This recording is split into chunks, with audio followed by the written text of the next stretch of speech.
NIL Now with Lauren Sisler and Kevin Jones. If you want to learn more about name, image, and likeness, you need to go to The Source. The NIL Now podcast from Headline Studio and Reddit highlights the biggest storylines with comments from key guests in the college and high school NIL space. NIL is not a cherry on top. It needs to be thought about as a part of these young men and women's future to, further their careers. You should be able to leave college with something. Subscribe to NIL Now on Apple, Spotify, Google, or wherever you listen to podcasts. Every year, thousands of human remains are found in the United States. And in one of every 4 instances, authorities can't identify the body. That's starting to change. I'm Dave Killen, co-host of The Unidentifieds, a new limited series podcast from The Oregonian and Oregon Live. We go deep into several cold cases and explain the science that's helping experts give these long-forgotten people their names back. Look for The Unidentifieds after you've finished listening to this podcast. Subscribe to The Unidentifieds on Apple, Spotify, Google, or wherever you listen to podcasts.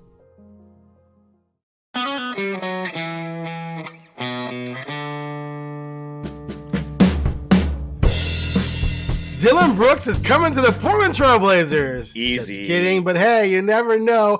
We're going to talk about that and much more on the Sports by Northwest podcast, supported by the Pacific Office Automation 147, coming June 2nd and 3rd to Portland International Raceway. I am Aaron Fentress. I'm joined by Bill Oram on the Sports by Northwest podcast, where we talk all things Oregon sports and beyond. And since, Dillon Brooks has went to Oregon and he has some connections there, and he's going to be a free agent. It sounds like something we should talk about because he could fit with the Blazers mainly. We will talk about that. We'll also talk about Lillard being linked to the Miami Heat and this fabulous Lakers-Warriors series. I say fabulous after one game because that was a heck of a game. Bill covered the Lakers, so he has some insight there. But also, we have this new – he made a face. I don't think he likes being reminded that he covered the Lakers.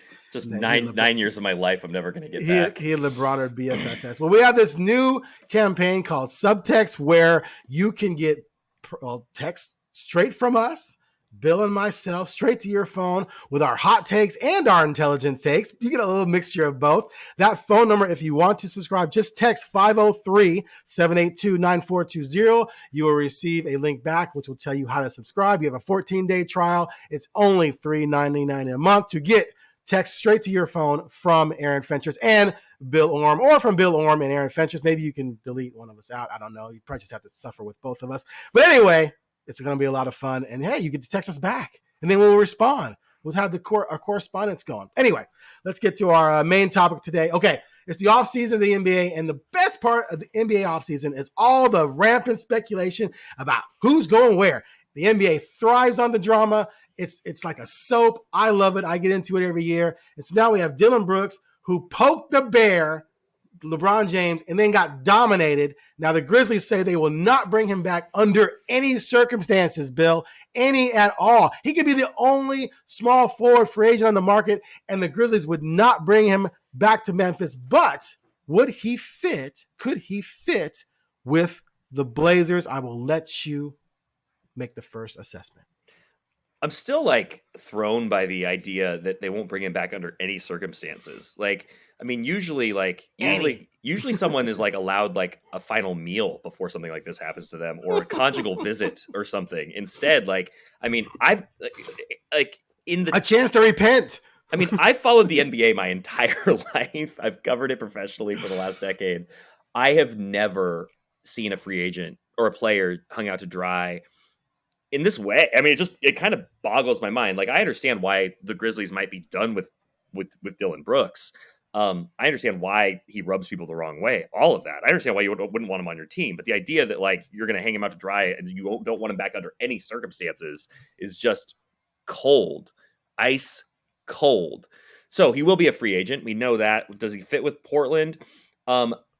Yes, with a caveat, because I'm interested in Dillon Brooks as a reclamation project, as a buy low value contract. Because what the Blazers need, with Damian Lillard making $50 million and Jeremy Grant probably making 30, and if the roster doesn't change, you're just so leveraged financially. Right. I don't want to be doing cap gymnastics to figure out how do you give Dillon Brooks, what he would view as his value. And it seems like as more reporting has come out on the Dillon Brooks situation, Ramona Shelburne said on ESPN that he wants $25 million a year. If that's what Dillon Brooks is looking for, then no, I'm not interested. But in terms of, his on-court value, I do see him as a fit next to Damian Lillard because of his defense, because he is a pest. There's a balance and it's a fine line. And I don't think Dillon Brooks is particularly good at walking that razor's edge, but I do like that he has the fire to poke the bear of LeBron James. And if the Grizzlies hadn't, struggled in that series, if they hadn't lost, I think a lot of what Dillon Brooks has, we generally admire in players. He doesn't back down. He's not intimidated by the moment. He's not afraid just because it's LeBron James. And so I think that, like, for the most part, I admire that. I just think that maybe he has leaned in a little too hard. And now, is he going to view this this sort of abandonment by the Grizzlies and maybe a little bit of a learning experience, and you're going to get him as a more motivated Dillon Brooks? I would like to think so. So I think, if you're Joe Cronin and he's a free agent and he would fit into your mid-level, maybe, I would be interested. But I mean, it also depends on so many other things with this offseason because there's so many factors and so many unknowns, starting with the lottery and then what other deals they're going to be able to make. But first blush, yeah, I'm okay with Dillon Brooks. I have one more caveat too, before I kick it back to you. I think every team in the NBA wants every player in the NBA under the right circumstances. Like, and if the contract is right, if the fit is right, I think every player in the NBA has a spot on every team, right? If the circumstances are right. So that's sort of my caveat, which makes it kind of less fun. But Dillon Brooks, Blazers, yes, under the right circumstances. Okay, so look, Chauncey talked about it all season. They need vets. They need better defenders. They need more length. They need dogs. He's all of those things. His defensive rating dropped, or went to 110 this year, 103 last year. But the defensive rating thing to me is kind of bizarre. But it's a bad individual stat. Yeah, because there's so many other factors that can help or hurt you when you're playing defense in the NBA. But anyway, he still has defensive ability, something they need. I would not want him as a starter. Now, if they went out and got Jaylen Brown and started him at the 2, and you got Dillon Brooks at the 3, I'm cool with that, I guess. But I wouldn't see Dillon Brooks as someone I would want starting. He just doesn't. He's just such a bad offensive player. He shot under 40%. How do you shoot under 40% in today's NBA? It doesn't make any sense to me. Shot 32 from 3 in the playoffs. He shot even worse than those two numbers.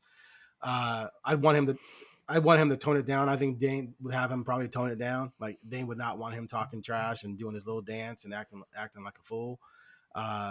And when you do those kind of things, you have to back it up at some level. Like, I don't mind guys having a little fun, but he acted like he was the guy. Yeah. And part of that comes from Morant's personality as well, because Morant goofs around like that. So that sort of was the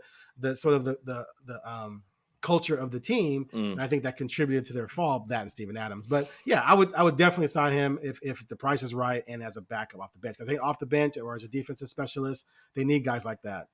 But I don't know if they can get him for that role or that money slot, because he's going to command more, maybe. If you go back to one of the things that was making the rounds yesterday was what Dillon Brooks said at the Grizzlies exit interviews, which was that, he was being used as a 3-and-D player and that he has a lot more to his game than that. And so I would really be careful with signing him and there being a lack of agreement on what his role is or what kind of player he is. Because the player you're describing, yeah, they need, or they will need, or every team needs, frankly. But right. Does Dillon Brooks want to be that guy? Or is he going to sign his mid-level and then come in and think that he's going to get himself paid in another year by averaging 20 points and chucking threes? Because, like, if you look, like you said, he's not a good offensive player. He shot below 40% this year. And he's always shot poorly from the field. His career high was actually his rookie year when he shot 44%, looking at it now. But as a three-point shooter, he shot 37% just 4 years ago. And it was on it is 2 attempts per game, though. Yeah, But yeah, but still, like, no, but still, it's fair, gone down every year. but like, even okay, fine. Let's go to the next year though, when he shot 36% and shot On and six. and rounding up to six attempts per game. right. Like, so it seems fixable. Like, his issue seems fixable offensively, and I think we are still waiting to see how the Blazers culture and Chauncey Billups, if it's a culture that fixes players, right? Because like, it's been such a wonky 2 years where guys have been in and out, and we haven't really seen a steadiness. And like, if you told me that like Dillon Brooks was going to go to the Warriors, I'd be like, oh yeah, they're going to get the best version of him. Just because I trust that system, I trust that culture. I don't know if I trust the Blazers culture to do that yet, and we just haven't. We haven't seen. Gotcha. So, I mean, really, but I think it's really interesting. And I think the market is going to be really interesting for him because, there is the thought like, wow, he got burned so bad by the Grizzlies, and they kicked him on the way out the door, that his value is going to be so low. I mean, I think he has more value than a veteran minimum, but like, there's not so much cap space out there that there's going to be teams lining up to give him $20 million a year. So I think it's more like mid-level exception. And depending on how the offseason goes, I could see the Blazers getting in the mix there. And then I would have to think he'd have interest. Yeah, it hurts them enormously because the Grizzlies would be the team to be able to go over the cap to sign him and pay him a lot because they have his bird rights. Whereas he has to fit under someone else's cap unless, I guess there could be a sign and trade, but I don't know why that would happen at this point. So yeah, I agree with you on where he's going to end up sliding. I can't imagine why would you sign him into cap space? Yeah, 20, 25 million a year into cap space. Like not for Dillon Brooks. All right, moving on. Let's talk. I wrote late last week about Lillard being linked to the Heat. Sean Devaney, who used to be with Sporting News back in the day, now he's with Heavy.com, which I'd never heard of. But anyway, he said some executives were talking about. That wasn't a dig. Don't make that face. That was a dig. I just never heard of it. He was talking about the Knicks being interested in Carl Anthony. Sorry. Sorry. That was a different article. My bad. I'm getting my rumors mixed up. This was Brian Windhorst. Devaney was Carl Anthony Towns that I wrote about. This is, which we should talk about as well. This is Brian Windhorst saying about the Miami Heat that Lillard's name came up as a potential trade acquisition for the Heat if they go that route and if Lillard's available. So for me, I think the Miami Heat is like one of the more perfect landing spots for Dame because he's going to have to go to a contender. And when I see people on Twitter talk about Dame where he might go, they're ignoring that part. They're thinking, oh, we can get this for Dame and that for Dame, and they have Dame landing somewhere where that team has no chance to contend. Damian's not going to go somewhere and just be mediocre. He can just stay here and be mediocre. So if it comes to that, he's going to want to go someplace where they're going to be a contender. And Miami, to me, would be a perfect spot because he would be in a trio with Bam and Butler. Now, some say, well, you have to get Bam back. Well, why is he going to go to Miami and not play with Bam? Why is he going to go to Miami and watch Bam come to Portland? Right. He'd rather play with he wants to play with that athletic big and then play with Butler as well. So the guy that would be coming back would be Tyler Hero, probably, more than likely, and then some salary matching and picks. So again, we haven't gotten anywhere near that point yet. The Blazers have to fail miserably this offseason, and then they had that conversation Dame talked about, and then maybe they look to trade him. But what do you think about Miami as a fit, and what do you think about what Miami would even have to give back to Portland? Yeah, I'm looking now because I wasn't sure about Miami's draft situation, and they have their own picks every year except for 2025. So you could get them. You could get a pretty hefty draft haul from the Heat if you did engage with them. And I don't know. I know people are going to hate this discussion, and please text us about it at whatever number Aaron just read. So 503-782-9420. Yeah, let us know. Let us know what you think about this conversation. Like we do want to hear because people are so resistant to the idea of Damian Lillard being traded, and so. But if it has to happen, right? If the Blazers can't meet a certain bar this offseason, they're going to have young players. They're going to have young talent. They have Shaedon Sharpe. They have Anfernee Simons. And they're going to have a really good draft pick one way or another. If they don't trade it, they have 2 first-round picks. And if you have a top 5 pick in this draft, you're getting a dude. If you have a top 3 pick in this draft, you're really getting a dude. And if you have the number 1 pick in this draft, to me, the dude. to me, it makes the question of what you do with Damian Lillard really interesting, right? And so, sorry, I feel like this is the conversation I need to have before I can get to like Miami as a trade target or as a trade destination. If you get Victor Wembanyama, ooh, nice. Do you view it as he is the guy who you can now pair with Damian Lillard, even though they're on completely different timelines? One guy's 33, the other's 19. Can Victor come in and be enough of a guy and then enough gravity to bring other players in with Dame? Does that enough of a core to start competing and contending right away? Or do you say, hey, we've got the greatest player of the next 20 years on our team as a rookie with a runway. Allegedly. We need to build toward being a championship team in 5 years with him or 4 years with him. And so the way you do that is by, coming to a breaking point with Damian Lillard, helping him find a destination where you're getting back assets that help you build around Victor. If it's the latter, okay, then Miami makes a lot of sense to me because they have players, whether it's Tyler Hero, whatever, but that's less important than the draft compensation. And you look at the first round picks that Miami could give you. I mean, first round, they have 2 firsts in 2024. You can't trade in consecutive years, but sorry, I was looking at outgoing. They have a pick in 24, 26, 28, and 30. So you could get all those from them if they were going to engage. I'd have to look at their salary, but I'm sure they have the salary to make it match. Like that does make sense, and it seems like a place that he would want to go. And I think he would fit the culture. I think he would like playing for Spo. Everybody likes Pat Riley. Pat Riley's the godfather. So that does make a lot of sense. If you were going to come off Damian Lillard, because I don't know how, because I also wonder, even though Dame just had career year, right? Like, statistically the year of his life, he's going to be 33. That contract is only going up. It's going to get more painful on the back end. The question becomes like, what is his value on the open market? Are guys giving you are you getting the Kevin Durant level deal? Are you getting even the Rudy Gobert 5 firsts? When I've talked to people about this, it's like, maybe you get, that was crazy. It's, I don't know that you're getting 5 firsts for 33-year-old Damian Lillard with that contract. Miami, though, does strike me as a team that, looking at their construction and the way they're built and their window, and Miami is not a franchise that really ever like fully leverages itself. They give themselves outs, but I do see them kind of pushing in all the chips to pair Lillard with Jimmy. Jimmy and Dame are a great complement. Dame and Bam are a great complement. You retain some role players. They strike me as a really logical destination. Probably the most logical destination in the league. Brooklyn, I think. Philly. I just don't know what that deal looks like. I mean, I don't know. It'd be Maxey and picks, right? Maxey, Tobias Harris and picks, maybe.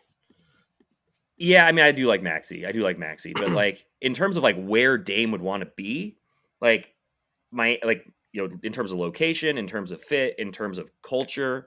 I mean, I think that there's a lot that he really would make sense for him about. I mean, Embiid just won the MVP, so like, who's gonna how do you complain? But like, maybe you have some fear of injury there.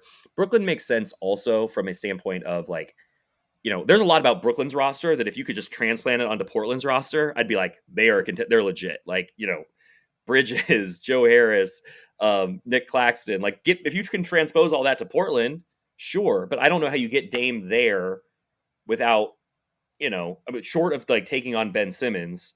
I don't really know how you get Dame there and also making Portland better. So Miami though, it feels a little clearer.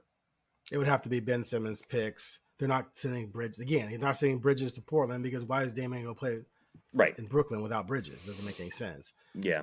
And I don't think Dame, Bridges, and Claxton contends. Yeah, I mean with Miami, I'm sorry, I'm looking at this for the first time, but with Miami, you could, I believe, do. I mean, I was gonna say you could do like Kyle Lowry, Oladipo, Oladipo, Hero. Because Hero's already going to make 20 something, so he gets you halfway there. And yeah, Oladipo, and then there's one other contract they could throw in to get you to 40 something, which is what Dame is at. So they can get there really easy, or it could be Hero and Duncan Robinson. Yeah, maybe it's Caleb Martin and Hero, and Oladipo. Yeah, or just Tyler Hero and Robinson and picks. Yeah, right. That does it. Yeah. So that brings to another topic. whenever I see people Ugh. talking about these things, and so and like the Nets thing came up, and I was going back and forth with people, and some writer put out the Ben Simmons and picks, and they were like, they can give you their picks plus the picks they got from Phoenix, and it ended up being 6 first-round picks. Mm-hmm. And people were like, "No way, we're not doing that unless we're getting Bridges back." And I'm like, "Okay, they're not going to give you Bridges and a bunch of picks because Dame and Claxton aren't contending. Dame's not going to go there and not contend. They're probably not going to contend with Dame, Claxton, and Bridges. They'd have to try and get another player to come there. Like if Jimmy Butler wants out of Miami, they can get Butler to go there. Now it's Dame, Butler, Claxton, and Bridges, then maybe. But if you're telling me I can get 6 first-round picks, I'm taking that. And people, no, you have to get a foundational play. Okay, I think that people are going to be very disappointed when they see what the Blazers get. You're not going to get equal value player for player in this deal. You're going to try and get picks, and those picks have trade capital down the line. Also, Dame is about to turn 33. If you have someone's first-round pick in 27, 28, Dame might not be as good by then. That could be a lottery pick. Just make sure they're unprotected, obviously. But yeah, to me, 6 first-round picks, and I don't care who else you give me, I would do that.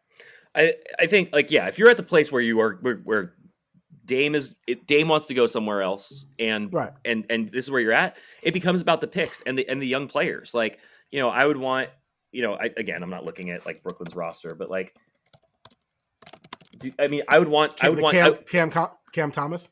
I would want young players. I would want draft picks and young players under team control, because that's how you build sustainably. Like, I would be more interested in a guy on a rookie contract, obviously, than Tyler Hero's, $30-some million over the next 4 years each year. But like, you've got to make the salaries match somehow. But Cam Thomas, sure. Like, you need guys that you are not paying yet. Like, if you're going to build around your young players, and like, you want foundational player. I mean, how's Scoot Henderson? Scoot Henderson would be a foundational player. Shaden Sharp, they believe, is a foundational player. You're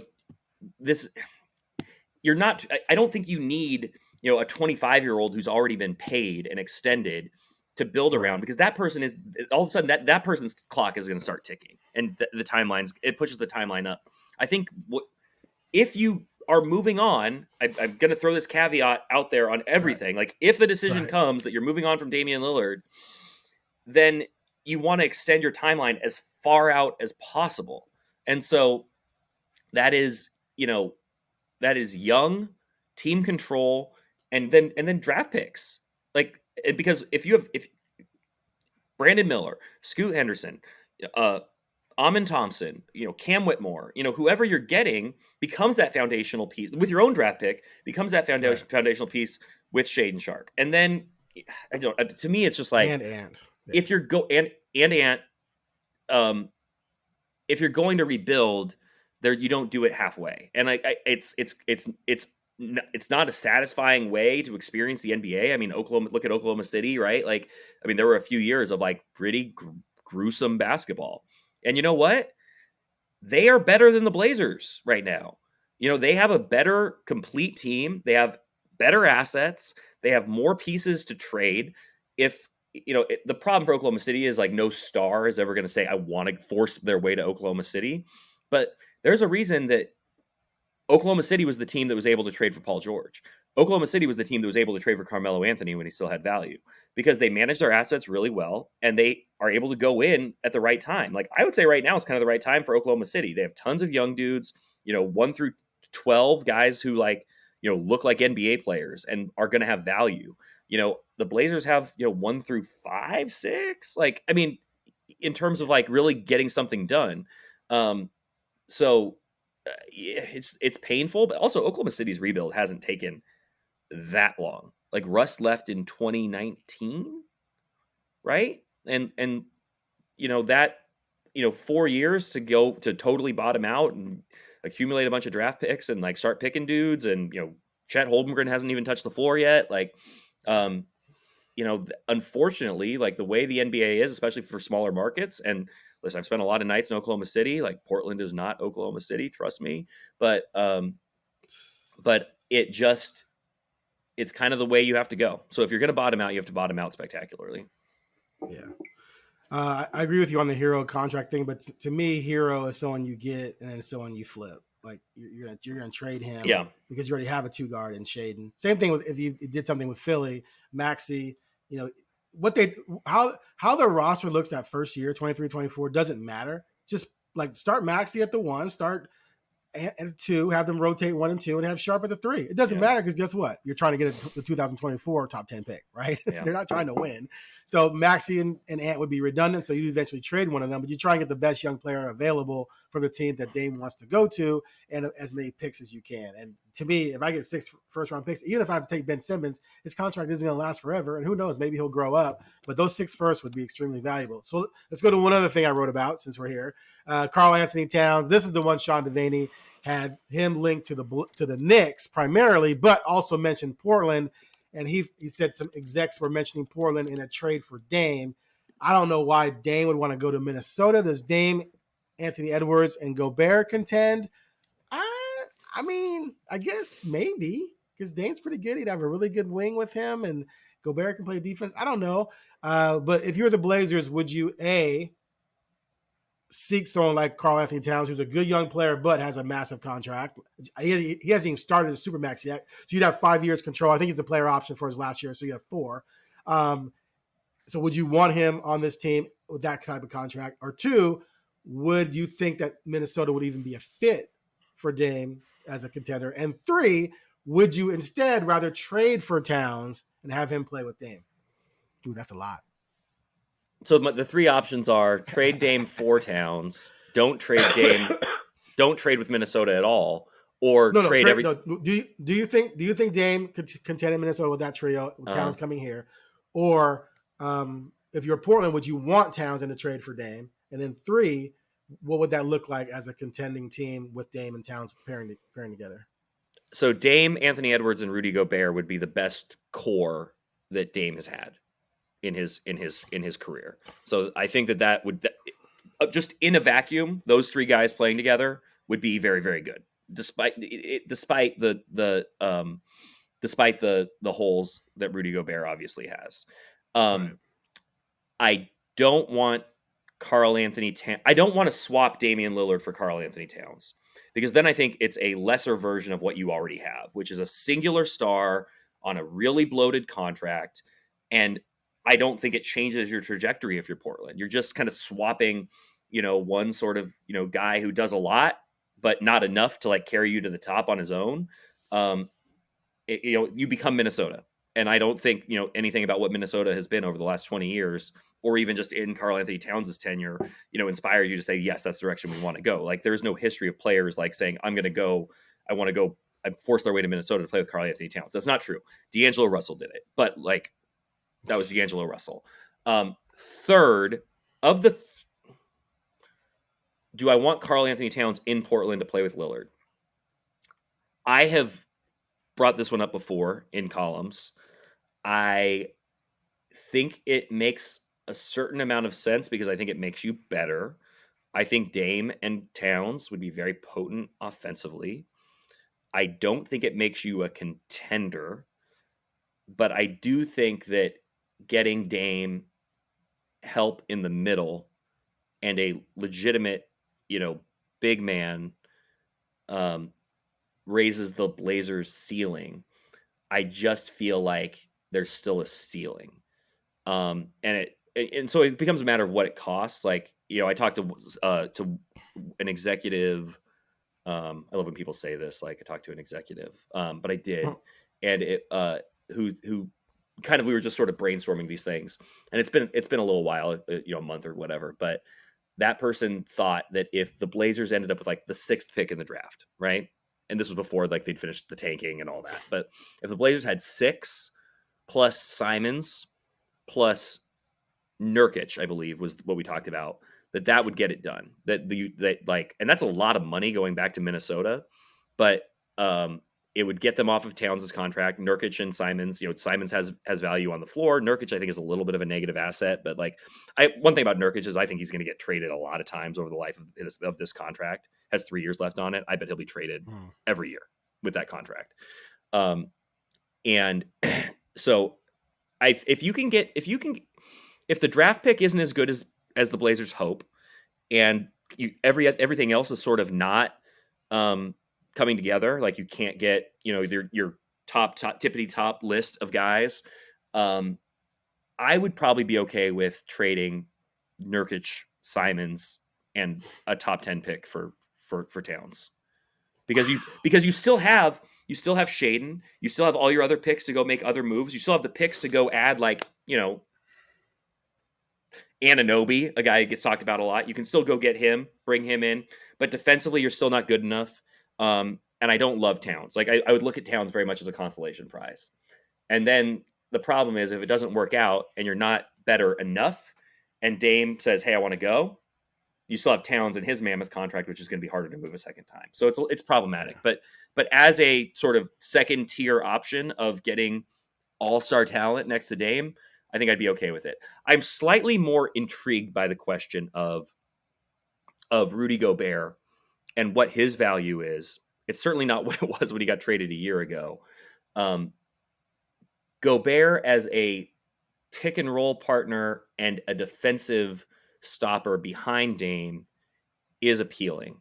And if he is, depending on where his value is after, the really spectacular flame out this year, I could see, again, I want value contracts for the Blazers. That's kind of their path here. Like if it's not adding, Kevin Durant, like it's figuring out how to get value on the deals you make. And so if you can get Rudy Gobert for,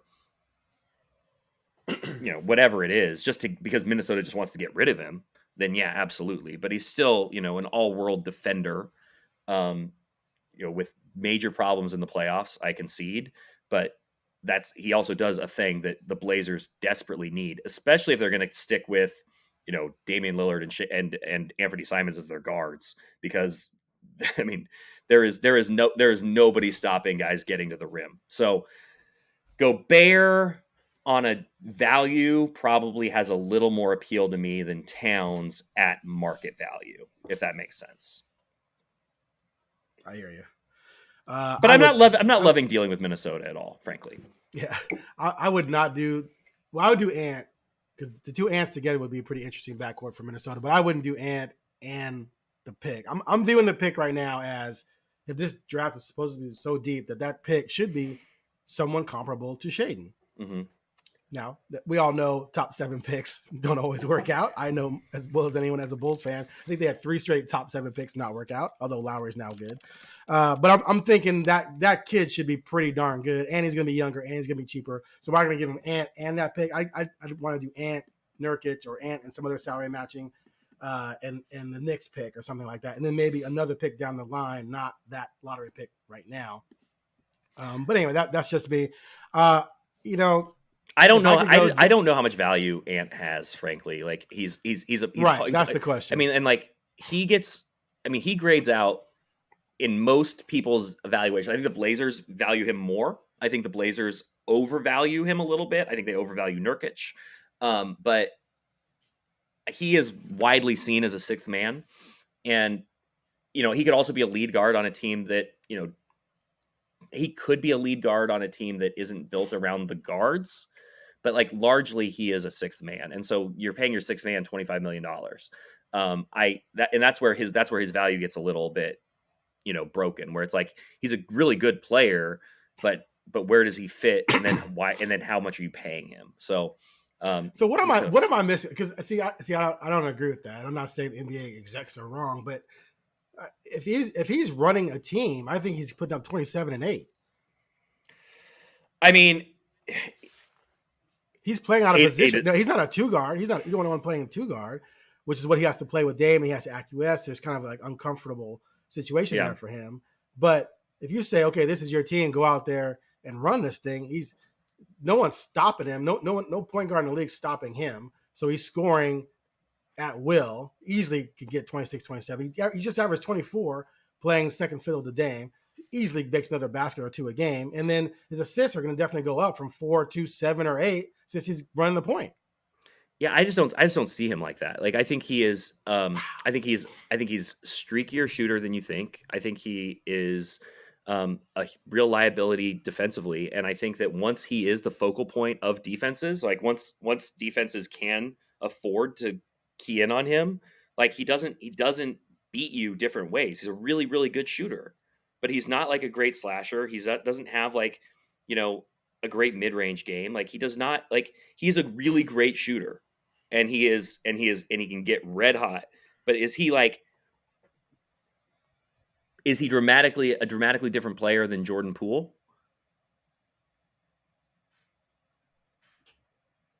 Dramatically different? Well, he can play the point. I don't think Poole can. Yeah, fair. But I think also we're talking about two pretty young players. Mm-hmm. Like I don't think Ant's development has ended. I think he's going to continue to get better. But again, I could be biased. We all know I love Ant. So they're both 23, which is interesting because I still think of Simons as 19. But yeah, I don't know. Like I think this is where largely NBA teams are a little split. Like, I mean, are you really putting the ball in the hands and making him your point guard? Like, have we seen that he is a great facilitator? Again, like his role in Portland has been a little bit limited, or it has been like a little bit of not limited. His opportunity to show his point guard skills have been limited by playing next to Dame, at least this year, which is his first year as a full-time dude on a team of any sort of intent to win. I don't know that we've seen like that he is a guy who can lead a team. So, I mean, maybe I'm wrong. Let's see. We'll see over time. But largely, so where I give him hope though is when Dame was shut down last year. So Dame out of the lineup, Ant's taking over the point. Mm-hmm.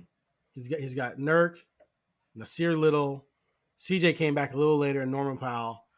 They were winning games that no one thought they were going to win, and they were winning those games because Ant basically was replacing Dame. So if you go look at the game log, I'm going back to that game log right now. I was going to say, how many games is that though? Because Norman Powell got traded on February 4th. Well, it was the whole month of January. I think they had Powell, except he left. I think he had a kid. No, I don't think he had a kid. I'm thinking someone else. Anyway, my point is the lineup was not settled necessarily, but they got CJ back at one point. Oh my God, why is my internet so slow? This is so annoying. Okay, so in January. Okay, so in the month of January, dude, this is worthless. In the month of January, he averaged 19.8 points, 4.1 assists in 15 games in 36 minutes. In 21-22? Nope, wrong year. Sorry. Damn it. I was feeling myself for a second. Yeah, you were. He had 43 in the first game of the month. He had back-to-back 11 assist games. Why is this so difficult? All right, here we go. 23 and 7. He shot 46% from the field and 43 on threes. Yeah, that's very good. 23 points, 6.7 really assists. He had back-to-back 11 assist games. And look at the games they were winning. Like they won 3 in a row at one point. They won 7 of their first team. This is without Dame and with him running the team. Then they started, doing some shenanigans to tank even more. But in the next month, he was 24 and 5 about, shooting 45 and then 39%. And then there's that 4-game stretch. Look at that 4-game stretch right before the break. They beat the Lakers, Knicks, Milwaukee, and Memphis. When he shot like 50-something%. He shot 5 of 11 on 3, 6 of 12, 7 of 16, 5 of 10. He had 29 and 5, 30 and 8, 31 and 6, 31 and 6, and then they shut everything down. That's when Nurkic all of a sudden had plantar fasciitis. CJ was already gone, et cetera, et cetera. And then his last game, he had the 38 at Minnesota, and then they really shut him down. But my point is that was a stretch. Those 2 months were when he was running the team, and they were winning games. Like, it was crazy. They were in tank mode, and they were winning games. He and Nurk went off those 2 months too. They were like, I called them a poor man's Penny and Shaq, mainly because Anfernee has the same name as Penny. But they were killing it with him running the point. So that's why I believe if you put him in that situation on a team where he's got guys to work with and he's still maturing and growing as a playmaker, I think he's going to score at will. We all know that. And you say he can't slash. We've seen that guy drive by people. Come on. What are you talking about? The Mikal Bridges, the floater over Bridges to beat the Suns. Anyway, but again, I'm biased. I'm a pro-Ant guy. But I think if Ant's value is down, then fine. Don't trade him. Keep him because he's going to only get better.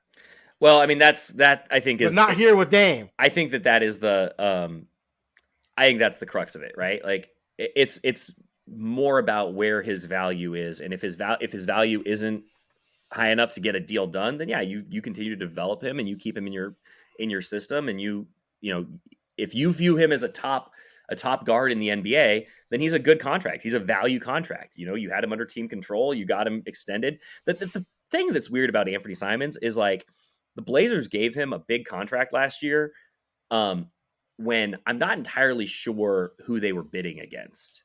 You know what I mean? Like, he goes to restricted free agency. Who's giving him $20 million a year in restricted free agency? Like, there wasn't that money out there. So it was, I do wonder, like, with that contract, like, you know, they obviously think they are making a really sound investment because they think his value is higher than what they're paying him. And I just have not heard people who do this sort of thing say that is a really valuable contract. Everybody looks at it as him being overpaid. So, I mean, we'll see. I mean, you know, you could be right. I mean, you make a compelling case. I will concede that you make a compelling case. I think that maybe it's the unknown largely that makes it seem unlikely. But, you know, like you see it all the time. You see guys like, you know, Mikal Bridges, you know, gets out of the supporting role and he looks like an all-star in Brooklyn. So maybe there is some of that with Ant. That's what I think, but who knows? We'll have plenty never more time to talk about that. Never write these words, but only time will tell. All right. Let's get real quick to this Lakers Warriors series. What a matchup. You got Curry against LeBron again for the first time in a while.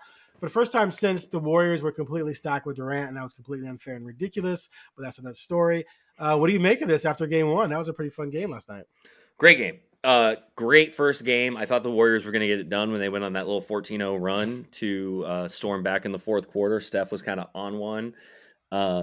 But I don't know who Jordan Poole thought he was at the end of the game. Like, he thought he was Anfernee Simons out there with his That's the norm now, isn't it?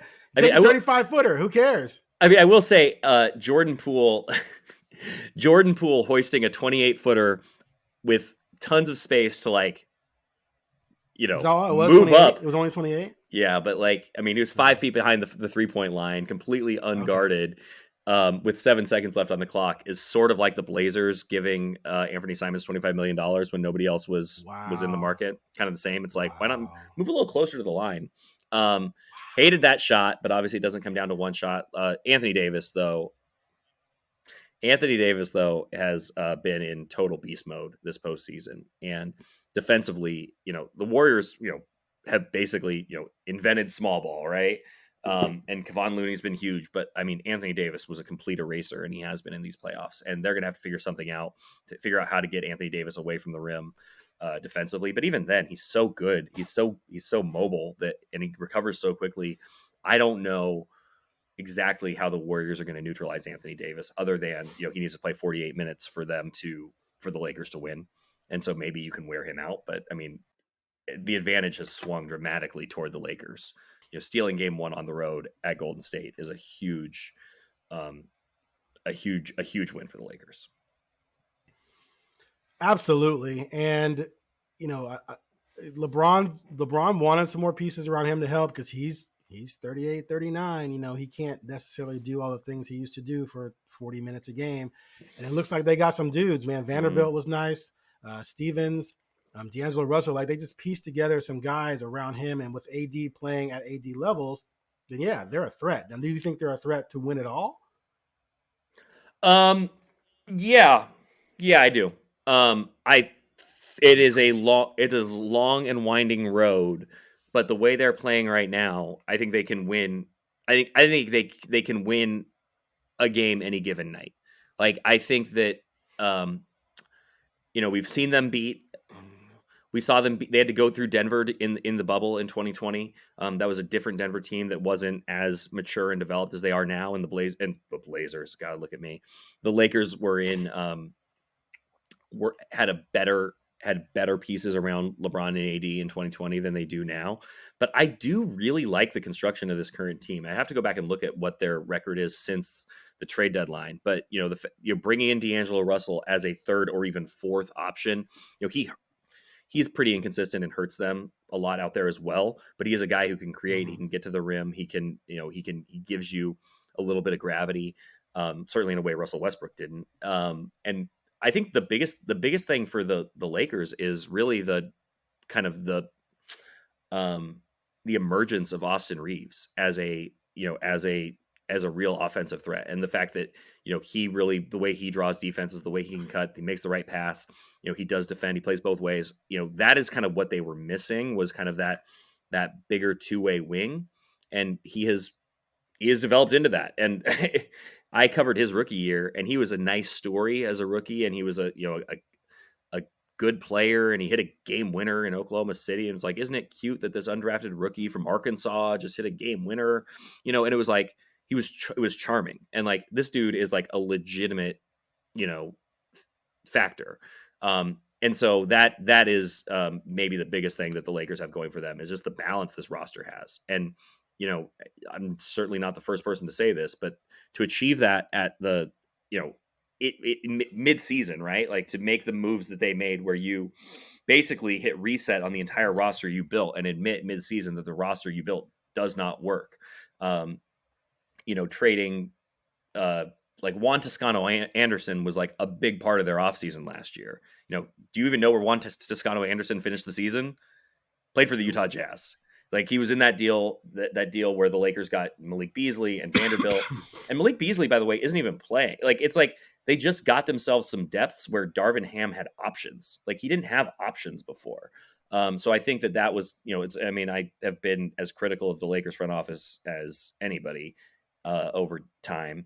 And a real credit to them for going out and getting, versatile players who play two ways, give them more offensive, flexibility. And I think they are a threat. I would probably still I still think the Warriors are going to win this series, but only slightly. And I wouldn't be surprised if it went the other way. I would pick Denver, but I wouldn't be surprised. And it's because, like, look at LeBron. Like, LeBron has never had to do so little, like, on a team. Like, he has so much help in the form of, a really motivated Anthony Davis, the other pieces around him. I just feel like LeBron does not have to do everything. The past couple of years when LeBron got to the playoffs, it was like, put the ball in his hands and he has to do absolutely everything. Or if LeBron even got to the playoffs. And this year it's not like that. And I think that allows him to turn on the afterburners when he needs to. You saw it, late in the game last night. You saw it late in game 5. Game 5 was the big one against Memphis, right? When it looked, or game 4. There was one where LeBron hit that ridiculous shot off the glass, and it looked like Memphis was going to steal one. And I think it was game 4 because they were going to even the series. He has that still in the tank because of how much help he has. He's got the eye of the tiger, man. He does. Now that Phoenix is pretty much done because Chris Paul is hurt, yep, the path is definitely there to get to the finals. Although Denver, man, the way Denver plays, they're pretty deep. They're playing pretty well. That's gonna be tough. We'll see. I'm not gonna put if AD's playing like he is right now, then yes, they're a force. But can he stay healthy? Now, before we cast off, while you were talking, I did some research because there was a stretch last season. This is Anfernee Simons related, where Dame was out, and Anfernee went into New York and dropped 38, 5 and 4, and they won in overtime. Then he had an off game, 15 and 6 assists against the net, 6 assists against the Nets. Then he dropped 37 on the Clippers, 22 and 8 against the Lakers, then 45 at Utah. So that's a stretch where he was averaging 30 and about 6 assists over that stretch with Dame out. That's the guy I think he can be if he is the lead guard, not deferring to someone else. That is the dude he could be. Somebody's got to score, man. That's the thing. It's like you but get, he's efficient though. But like the thing is, go ahead. No, you go. He was the primary guard on a team that doesn't have great scoring outside of Damian Lillard and Simons. So of course he's going to rack up points. Like I'm not saying it's not valid, but I'm just saying like what are the other skills that make him a primary player, a player you build around? Like he's a good player. I'm not saying he's not a good player. I just don't know that he's a lead guard on a team that's really any good. But you clearly feel differently. God, I just can't do this anymore. I'm retiring. That's how the podcast ends. I can't do this Early anymore. retirement. Here I come. I can't no longer. Aaron Fentress was never heard from again. That's how we know you're really done is when your Twitter account goes silent. It's like my Twitter account goes silent, and the last I've been seeing was looking for Bigfoot in the Oakland Hills. Anyway, I mean, Anfernee Simons has the most replaceable skill in the NBA. So, like, show me what else. That? Scoring, shooting threes, scoring, and shooting. Okay. Like offensive guards, I mean, are I don't want to say a dime a dozen, but like it's you can find those guys. At 46 and 40 with that athleticism. How many points a game would Malik Beasley have scored on this team? Like it's just there's just a lot of guys like that. But Malik Beasley. Okay. All right. Didn't know it was gonna go this way, but that's fine. All right. Sorry. All right. Thanks for listening to the Sports by Northwest Bash Anfernee Simons podcast. Clearly not. Bill Oram and Aaron Fentress. Fair and balanced, as we like to say. Yes, I am definitely biased. No doubt about that. Be sure to text 503-782-9420 to learn how to subscribe to our subtext, where you will get our analysis on all things related to the state of Oregon and sports, Oregon State, the Blazers, of course, from Bill and myself. And also you'll know when new podcasts drop. We're going to have multiple podcasts per week. Bill and a guest, me and Brenna Green from Coin, or me and Bill, as you heard today. And also remember that this is brought to you in part by the Pacific Office Automation 147, coming June 2nd and 3rd to Portland International Spaceway, International Raceway. Thanks for listening. Hit the subscribe button. It's like the Space Force. All right, I'm going to sign out.